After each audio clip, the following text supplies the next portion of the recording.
Assalamualaikum warahmatullahi wabarakatuh. Selamat pagi, siang, Bapak, Ibu, dan teman-teman sekalian. Kami dari kelompok 1 Program Studi Bisnis Digital Fakultas Ekonomi dan Bisnis Maritim. Di tengah banyaknya data yang dihasilkan setiap hari, kemampuan menyajikan data secara efektif menjadi hal yang sangat penting. Karena itu, pada video ini kami akan membahas mengenai visualisasi data beserta berbagai jenis dan kegunaannya. Sebelum membahas lebih lanjut, tentu kita sering menjumpai berbagai data seperti data penjualan, hasil survei maupun data penelitian. Namun, ketika data tersebut disajikan dalam bentuk angka dan tabel yang cukup banyak, informasi di dalamnya seringkali sulit dipahami. Oleh karena itu, data biasanya disajikan dalam bentuk visual agar lebih mudah dibaca, dipahami, dan dianalisis. Proses inilah yang disebut sebagai visualisasi data. Visualisasi data merupakan proses menyajikan data dalam bentuk visual seperti grafik, diagram, maupun infografis, sehingga informasi yang terkandung di dalamnya menjadi lebih mudah dan dipahami. Selain itu, di dalam bidang bisnis maupun akademik, visualisasi data memiliki peran penting karena dapat membantu menyederhanakan data yang kompleks, menemukan pola dan tren, serta mendukung proses analisis dan pengambilan keputusan. Oleh karena itu, tujuan video ini adalah untuk menjelaskan berbagai jenis visualisasi data beserta fungsi, karakteristik, dan contoh penggunaannya. Pada video ini, kami akan membahas bar chart, line chart, pie chart, scatter plot, heat map, dan tree map. Baik, untuk memulai pembahasan, kita akan melihat terlebih dahulu salah satu jenis visualisasi data yang paling sering digunakan, yaitu bar chart. Baik, di sini saya akan menjelaskan mengenai bar chart atau diagram batang. Nah, sebelumnya teman-teman harus tahu bar chart adalah salah satu jenis visualisasi data yang digunakan untuk membandingkan data dalam beberapa kategori menggunakan batang atau kolom. Nah, visualisasi ini membantu kita melihat nih perbandingan antar kategori dengan lebih jelas serta memudahkan kita dalam melakukan proses perbandingan data. Nah, biasanya bar chart ini terdiri dari sumbu X yang berisi kategori dan sumbu Y berisi nilai maupun frekuensi. Semakin tinggi batang yang ditampilkan, maka semakin besar pula nilainya. Oleh karena itu, bar chart cocok digunakan untuk membandingkan data antar kategori atau melihat kategori dengan nilai tertinggi dan terendah. Nah, sebagai contoh, pada visualisasi data yang ditampilkan, minat siswa terhadap mata pelajaran berdasarkan jenis kelamin. Nah, dari data bar chart yang ditampilkan ini, siswa laki-laki lebih minat pada mata pelajaran matematika, sedangkan siswa perempuan lebih memiliki minat tinggi terhadap mata pelajaran matematika dan biologi.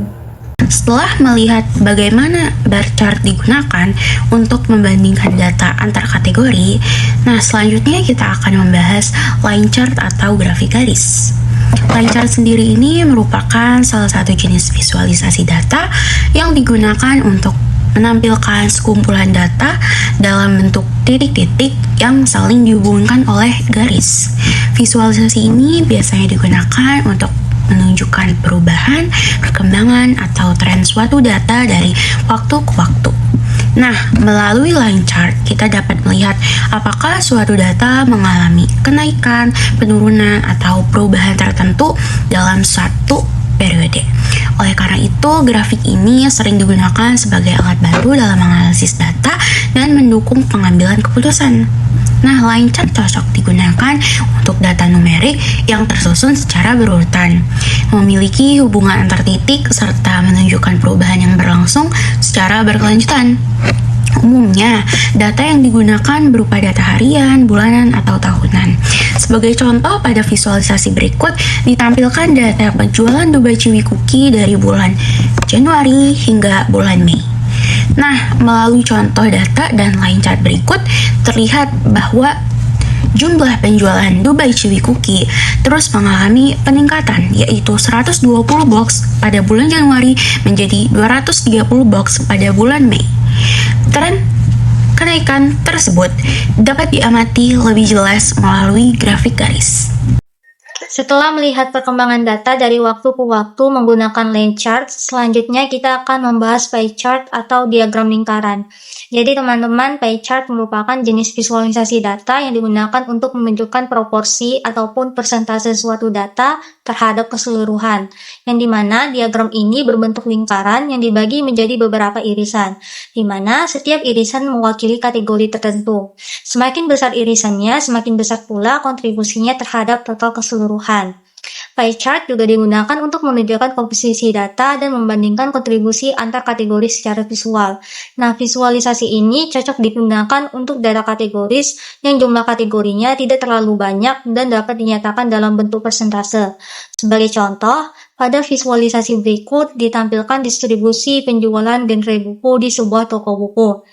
Yang dimana jika dilihat dari data dan pie chart yang ditampilkan, genre fiksi memiliki persentase penjualan terbesar yaitu 40%, diikuti oleh non-fiksi sebesar 30%, pendidikan sebesar 20%, dan anak-anak sebesar 10%. Dengan menggunakan pie chart, kontribusi masing-masing kategori dapat terlihat dengan lebih jelas. Baik, setelah kita melihat bagaimana pie chart digunakan untuk menunjukkan suatu komposisi data, selanjutnya kita akan membahas scatterplot atau diagram pecah.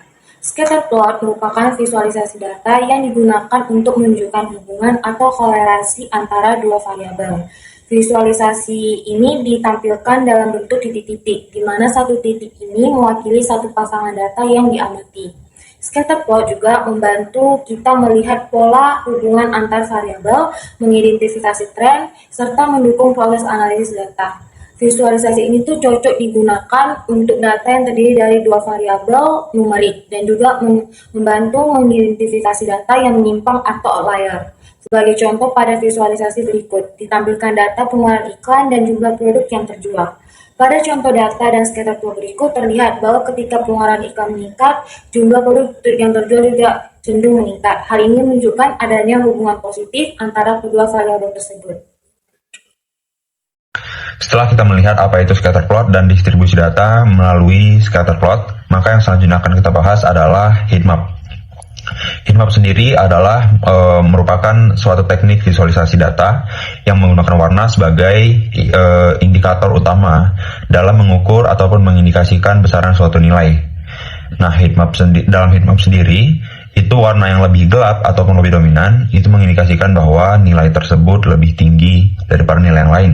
Sebaliknya, jika dalam heatmap warna tersebut lebih pudar dan lebih terang, maka itu mengindikasikan bahwa nilai dalam heatmap, nilai dalam data tersebut itu lebih rendah daripada yang lain. Nah, heatmap sendiri itu memiliki banyak fungsi, tapi salah satu fungsinya adalah untuk membaca pola ataupun tren. Yang kedua adalah lebih mempermudah untuk membaca data. Yang ketiga adalah untuk melihat nilai yang tertinggi ataupun yang terendah dalam suatu data. Nah, heatmap ini cocok untuk data yang bersifatnya itu numerik, jumlahnya besar, dan disajikan dalam bentuk matriks ataupun tabel. Nah, contoh dari penggunaan heatmap adalah sebagai berikut.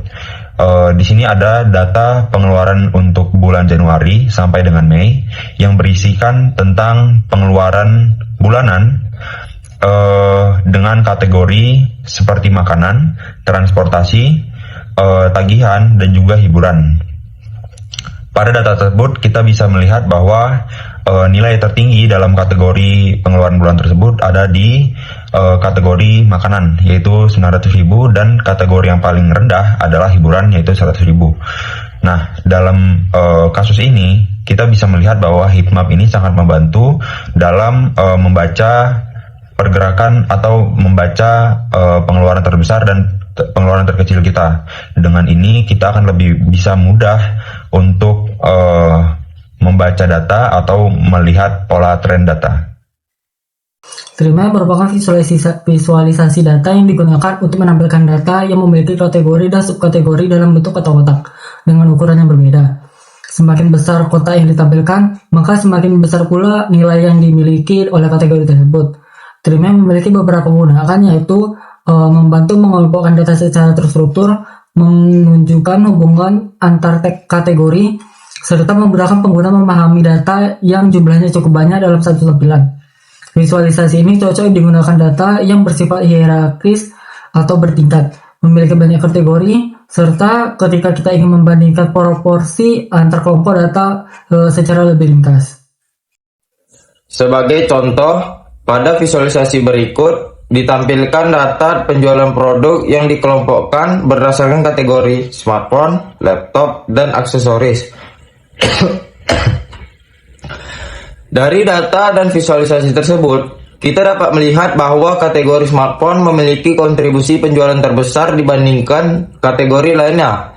Selain itu, produk Samsung juga memiliki penjualan tertinggi, yaitu sebanyak 150 unit. Sementara itu, keyboard memiliki jumlah penjualan paling rendah, yaitu sebanyak 40 unit. Dengan menggunakan Tree-map, perbandingan antar kategori dan produk dapat terlihat dengan lebih jelas meskipun data yang ditampilkan cukup banyak. Baik, demikian pembahasan mengenai visualisasi data yang telah kami sampaikan melalui berbagai visualisasi seperti bar chart, line chart, pie chart, scatter plot, histogram, heat map, dan tree map. Data dapat disajikan sesuai kebutuhan sehingga informasi lebih mudah dipahami. Dengan demikian, visualisasi data dapat membantu melihat pola, tren, hubungan, dan distribusi data, serta berperan penting dalam mendukung proses analisis data pengambilan keputusan dalam bisnis maupun akademik. Terima kasih atas perhatian yang diberikan. Semoga pembahasan ini bermanfaat dan dapat membawa wawasan kita. Mari gunakan visualisasi data secara tepat agar informasi dapat disampaikan dengan lebih efektif. Wassalamualaikum warahmatullahi wabarakatuh.